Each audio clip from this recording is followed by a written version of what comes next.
حنبوسو كرسيغا هو حنبوسو كرسيغا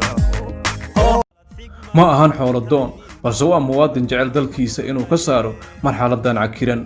mudanaha waxa uu ku dhashay magaalo madaxda gobolka Sool ee Laascaanood musharaxan ayaa ka tilmaaman bulshada uu la nool yahay waana maskiin caawiye naxariis badan warbixintan waxa diyaariyay Maxamed Gulfaan waxaana soo jeedinay anigoo ah Saudi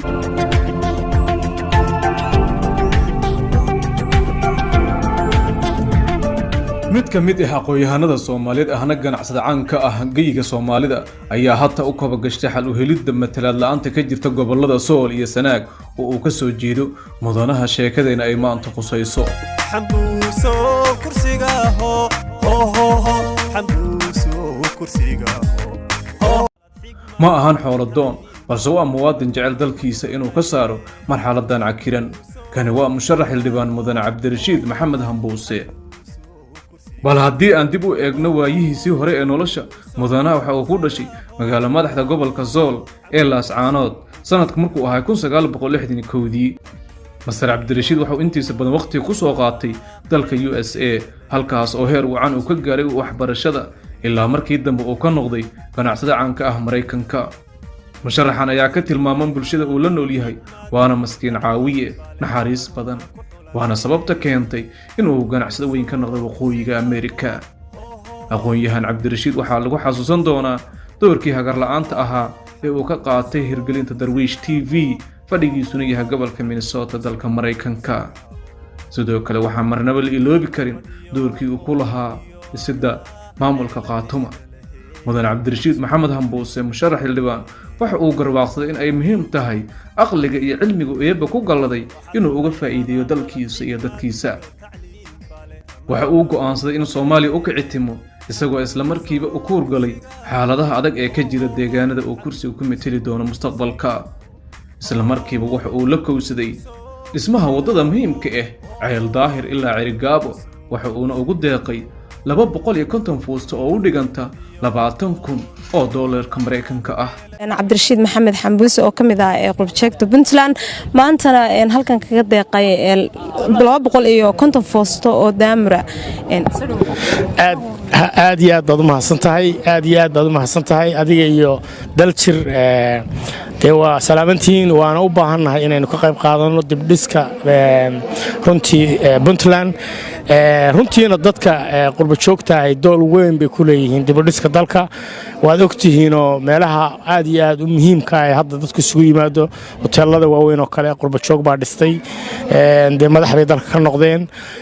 mashaariic waaweyn bay intaa wadaan waad ogtihiinoo dadka aad bay u soo taageereen xagga qoysaska iyo shakhsigaba dhaqaale ahaan waad ogtihiinoo dhulka iyagaa dhisa oo guryaha dhisa oo meelaha hadda kirada loogu wada jiro dhan qurbajoog baa leh dee roolkoodu mar walba kama maqna laakiin haddana waxaan ku boorinayaa qurbajoogta maanta wadada laga dhisayo Ceel Daahir iyo Cirigaabo inta u dhaxaysa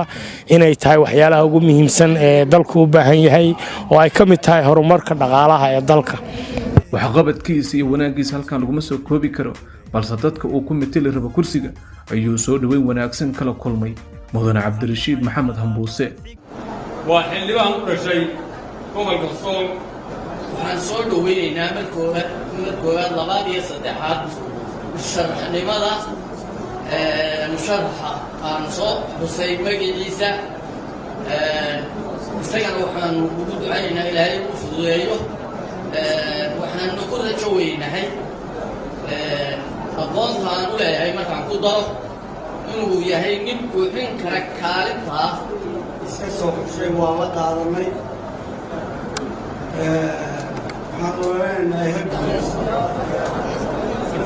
Cabdirashiid Hambuuse waa u hambalyeeynaya waa u ducaynayaa waxaan leeyahay rabigay xilkaas hadduu khayr yahay qaybku yahay aqoonfooda ana kuwaasto aad iyo aad baan u soo dhaweynayaa xafladda tan quruxda badan ee lagu shaacinayo musharaxnimada ah Cabdirashiid Maxamed Hambuuse aad iyo aad baan u soo dhaweynayaa ma odhanaya hadal badan kaliya waxaan leeyahay Cabdirashiid soo dhawow dhammaan ummadda Soomaaliyeed gaar ahaan bulshada ku nool gobollada Sool iyo Sanaag waxa ay leeyihiin aabihii garashadu inoogu fadhiiso kursiga.